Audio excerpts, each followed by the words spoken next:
Welcome everyone to our YouTube series, Test Prep Made Easy. So in this particular series, we are going to post regularly questions on our YouTube channel. The questions may pertain to CAT preparation, maybe pertaining to GMAT preparation, as well as of various topics which are tested in these particular exams. For example, quants, LRDI, English, and various areas which are tested. And each day we will handle certain number of questions and their video solutions. The best approach is to these questions in these videos. So have a happy preparation ahead and enjoy the video. Thank you.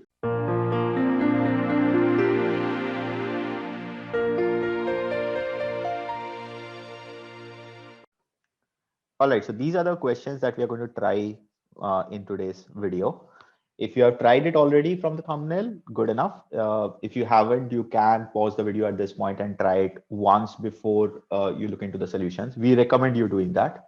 But if you just want to enjoy the solution, that's also good enough. And go ahead and watch the solutions now.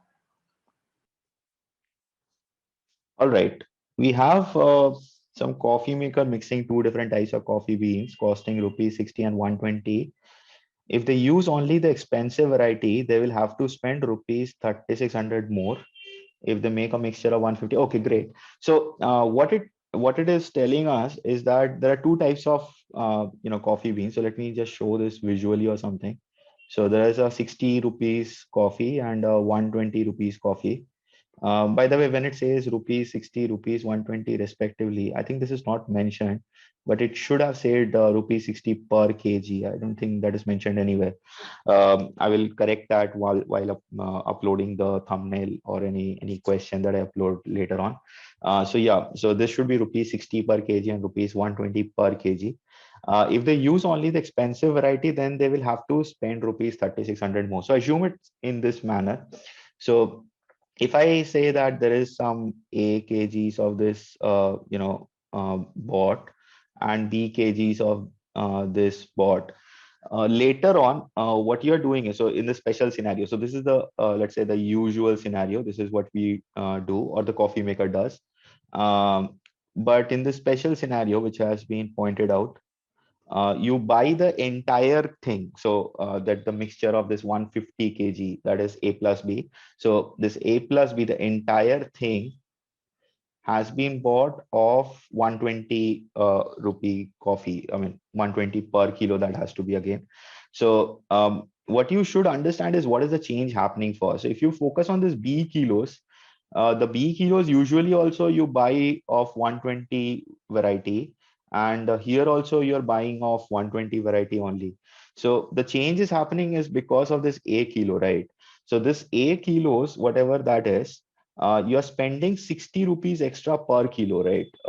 That is 60 rupees to 120 rupees. So that is 60 rupees extra per kilo. Again, I hope that is not creating any confusion. This is what I was mentioning. So this is per kilo, everything out here. So A into 60 should be the effective, should effectively be the net amount that is extra paid, right? And we already know this is 3600. So this A into 60 should be 3600, or implying A is also 60. And just divide 3600 by 60, or notice that 3600 is 60 square. So A is also 60, but there is kilos. That is the amount that you, or the amount of coffee that you buy, weight of the coffee that you buy of the first kind. So A is 60 kilo, and you know the mixture is of 150 kilo. So this part should be 90 kilo. And now you can figure out whatever is required. In what ratio do they mix the blends? So we have to consider, I hope, in this order, because nothing has been mentioned. So the cheaper one is to the expensive one. So cheaper one is 60 kilos and the expensive one is 90 kilo. So you have the ratio as 2:3, and we should have an option. We have 3:2 as well. But yeah, whenever in this type of question, it has not been explicitly mentioned. So consider in the original order in which the question was presented. So take the order of 60 per kilo and 120 per kilo. So that is 2:3. That's the answer for this problem, and the entire thing that I had to discuss. Pretty straightforward question. If you understand this idea, this offset idea, we use it in a lot of questions. I mean, if you want to do it using reasoning, this is a very strong idea. You don't have to use this A kilo, B kilo as well. You should be able to understand that the change is happening is because of the whatever you're buying of the cheaper variety. Now you're spending that amount for the expensive one, and that is creating a 60 per kilo extra. Hence, it is that I mean, since it is 3600 extra overall, so that should correspond to 60 kilos of the first type of coffee. So yeah, that's the entire thing for this question. I hope everything was understood. Thank you for joining in. We have a mixture question on basis of profit and loss. So let's understand the context first. Dealer makes a profit by buying milk at rupees 80 per liter and selling it at rupees 104 per liter. Now he also adds 200 ml water to pure milk to fill a 600 ml can. So this is the mixture can. Mixture part. And by the way, you should understand the statement before you go ahead and solve the problem. So if you have not understood it properly in the first read, then do read that sentence once again. So what it says is he adds 200 ml of water to pure milk to fill a 600 ml can. It doesn't say the milk is 600 ml to begin with. So there's a can of 600 ml capacity or something, which is fill after you have added 200 ml of water to it. So before you add 200 ml of water, there should have been 400 ml of milk, right? So effectively, initially you have 400 ml of milk, not 600 ml of milk. The can is of 600 ml. Anyhow, that is something you have to understand. And let's do this in the very basic manner, because there's no complication in these kind of questions. You should not by heart anything related to these kind of problems.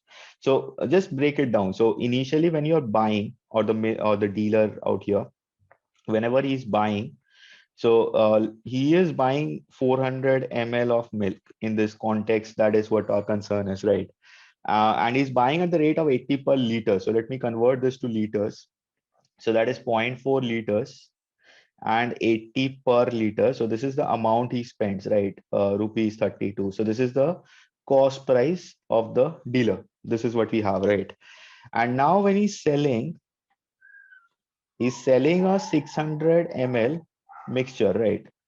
And by the way, this 600 ml mixture is sold at this 104 per liter. So the selling price would be zero point 0.6, because again, that's in per liter, into 104, right?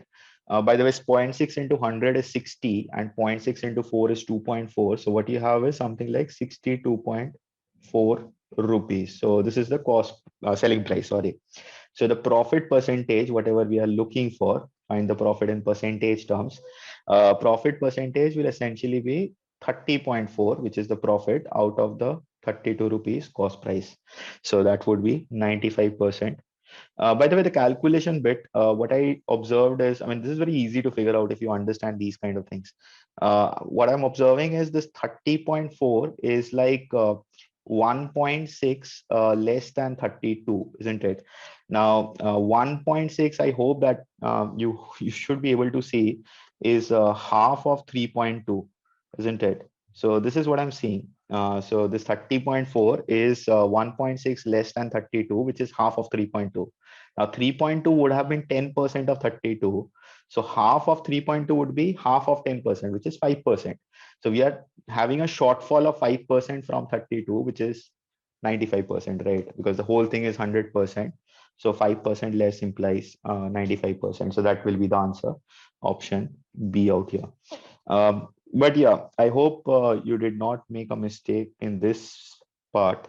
If you did, then you will regret in these kind of questions. You'll get a wrong answer, and later you'll also, I mean, feel that, I mean, you have not made a mistake, but later on you'll realize that, okay, I misunderstood the question. So don't do that. If you're done in this problem, take it as a learning, and always reread these kind of questions properly. If it is being a difficulty to comprehend in the first read itself, then read that sentence once more, which are direct information. You don't have to, because 80 per liter, 104 per liter, buying and selling. So it's pretty straightforward, right? Whenever that mixture thing is happening, it has been mentioned in a way that maybe you have not experienced it before. So just read it once more so that you make sure that you don't make a mistake. But yeah, anyhow, that's all I had to add for this problem. I hope everything was understood. Thank you. Well, this is a very straightforward problem, but you do find these kind of word problems in arithmetic in a lot of different types of exams. I mean, CAT, GMAT, even exams like XAT and all, IFT, in MAT, SNAP. I mean, I can take any exam for that matter, and you would find these kind of word problems, which are pretty straightforward, nothing too much to do. All you have to do is just comprehend it properly while you're reading it, because there are too much of verbose, I mean, too many words out here in this problem, right?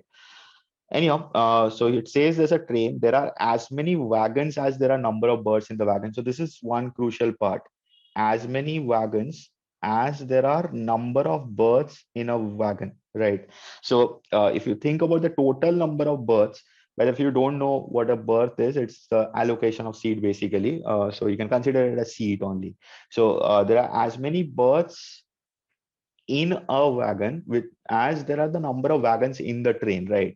So if this doesn't come naturally to you, what you can do is just assume the number of berths per wagon to be X, and then the number of wagons in the train will also be X, right? So if you consider the total number of berths or the total number of passengers who can travel on the train, that would be X into X, which is X square. So this is the capacity of the train in terms of number of passengers or something. Now it says no two passengers can be allotted the same berth. So this is what I mentioned any which way. If one of the wagons has 40 passengers who have filled 62.5% of its capacity. So you have to understand what does this its point to. So if one of the wagons has these many passengers, and its capacity should be pointing to the wagons, right? So basically what it tells us is that in a wagon, 42.5% of the capacity. So what is the capacity out here? X, right? Number of berths in a wagon, that is X. So 42.5% of this X, sorry, my bad, 62.5%. So 62.5% of X should be equivalent to 40, because that is the number of passengers that got up, right? So just get this to fraction. It will be easy to calculate with. 62.5% is 5 times of 12.5. So that is 5 by 8. So this is 5 by 8. So X should be 8 by 5 times of 40, which is 64. So this is the number we get, right? X is 64. So effectively, we can figure this out whenever we require. This is the entire capacity of the train, right? Now, what can be the maximum number of passengers in the train that can be accommodated if minimum 50% of seats need to remain vacant? So don't be happy just by reading this and then marking the answer as X squared. That is not the question, because there is a constraint put in as well. The constraint is minimum 50% of the seats need to remain vacant. So 50% of the seats or the capacity of the train, so 50% of the X has to be vacant. That is minimum, right? So let me put it in this way. Let me take this off. The vacant seats has to be greater than or equal to 50% of X, right? Which is the, or rather X square, my bad. Because X square is the maximum number of passengers that the train can have. This was the capacity of the train. So vacant seats has to be greater than equal to 50% of X square, which is 64 square. I'll come to that. So the number of passengers that can travel on the train should be less than or equal to 50% of X square. I hope I don't have to explain this, because vacant seats is all the seats minus the passengers, right? So the vacant seats has to be greater than equal to 50%. Then the number of passengers should be less than or equal to the other 50%, right? So the passengers has to be less than or equal to 50% of X square, which is half of 64 square. By the way, 64 is 2 to the power 6. I'm working with this, so that will be easy to do with. So this is x. So x square should be 2 to the power 12, right? So we're looking for half of 2 to the power 12, which is 2 to the power 11. So this is the maximum because passenger has to be less than or equal to this. So this is the maximum that we can take, and which is what we are looking for, right? Maximum number of passengers. By the way, if you know that 2 to the power 10 is 1024, you don't have to remember what is 2 to the power 12. You can simply multiply that to 2, and you get the answer as 2048. So that's the entire problem. It's a very, very fast question, actually. If you, I mean, when I say it's a very, very fast question, I mean after reading the problem. So after reading the problem, if you have comprehended it properly, it should not take more than 30 seconds to actually solve it out, because there's nothing to it. The only bit of calculation that you require is this, and maybe at this stage, if you're not comfortable with powers of 2. So yeah, that's all I had to add for this problem. Anything that you would like to share about this problem, your initial thoughts, or any other suggestion that you have related to this question, anywhere that you faced a question like this and you had a trouble, you can share that with us in the comment section below. And that's it for this problem. Thank you for joining in. Hopefully everything was understood. Okay, so this is a very nice question. I mean, I've seen instances of these type of problems in m- many different exams. I've seen it in CAT, I've seen it in XAT. Um, if you just go through and have a read into the question, so it says if x minus a into x minus 12 plus 2 is equal to 0, there are a couple of things that I'm taking a note of. One is this x is an integer, and we are also looking for find the number of possible integer values of a. So we are looking for number of solutions of A. That is great. But the point is that in this context, X and A are both integers. So we are not concerned too much about the quadratic as such, because that's ideally a quadratic if we consider the A to be constant. So effectively, we are looking for integral solution, something like that, right? So what I'm going to do is, instead of considering this as a quadratic equation, so what I'll do is I'll just represent this as something like this. This is acceptable, I hope. Now, what I know is, because x and a are integers, and this 12 is also an integer, so both of these things, I mean, these two parts, so x minus a and x minus 12, both of these have to be integers, isn't it? Integer minus integer is also an integer. So it's just a factor of this minus 2, isn't it? Yes, it doesn't say that x and a are positive integers, so don't assume it by yourself. So all you're looking for is solutions for integral solutions or the factors of minus 2. That's what you're looking for. So just take the cases and figure it out, because there are not too many cases to deal with. We can consider this to be 1 and this to be minus 2. So I'm just writing it column wise, so I hope it's easy to visualize. We can consider this to be minus 1 and this to be 2. And the same thing we can switch over, right? We can take this to be minus 2 and this to be 1. And we can also take this to be 2 and this to be minus 1. So in each of the cases, just check how many different values of a we are getting. Just let's do that quickly. Don't assume there will be 4 values, because there could be repetitions. A is also dependent on the value of x. So that is what we are going to do. So I'm just taking one case at a time. So let's start with the first one. I'll start with this part. So x minus 12 being minus 2, we have x equal to 10, right? So x is 10. And also now x minus a is 1, which means a has to be 9, right? Only then 10 minus 9, because x is 10 in this case. So 10 minus 9 can give us this 1, right? So a is 9. That is one possibility. So let me just box it out. Let's do the same thing here. So I'm not writing this every time. So I'm going to start with x minus 12. So if I consider x minus 12 as 2, then I hope you can solve it yourself. X is 14. So x is 14 out here. And if x is 14 out here and x minus a is minus 1, so 14 minus 15 will give me minus 1, right? So in this case, a is 15. So that is another solution of a. Let's look at the next one. If x minus 12 is 1, then x has to be 13, by the way. X minus 12 is 1. So 13 minus 12 can give us 1. So x is 13. Again, since x is 13 and x minus a is minus 2. So again, think about it. 13 minus 15 will give me minus 2, right? So this is a equal to 15. But just check the previous solution. This is what I said. I mean, there is an overlap. I mean, in both the cases, we are getting the same value of a, right? A is 15 in the second as well as third case. Let's look at the fourth one as well.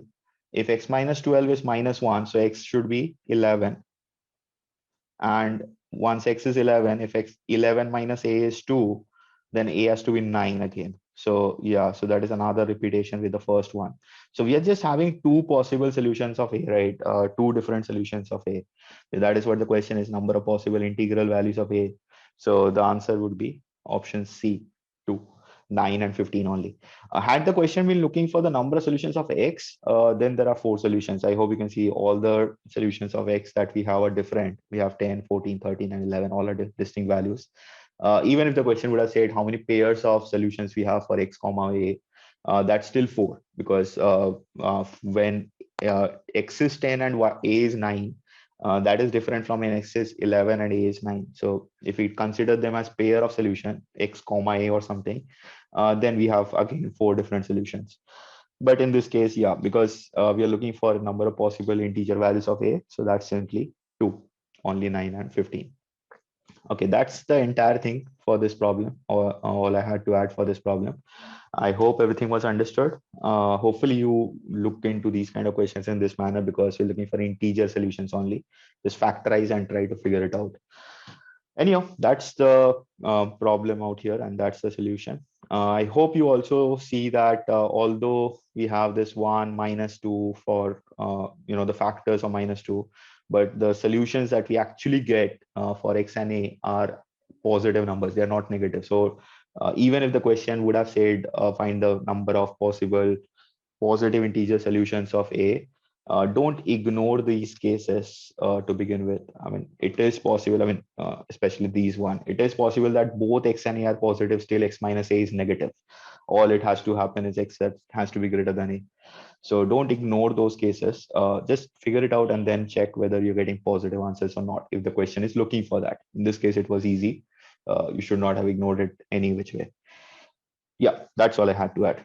Thank you for joining in. Hopefully everything was understood.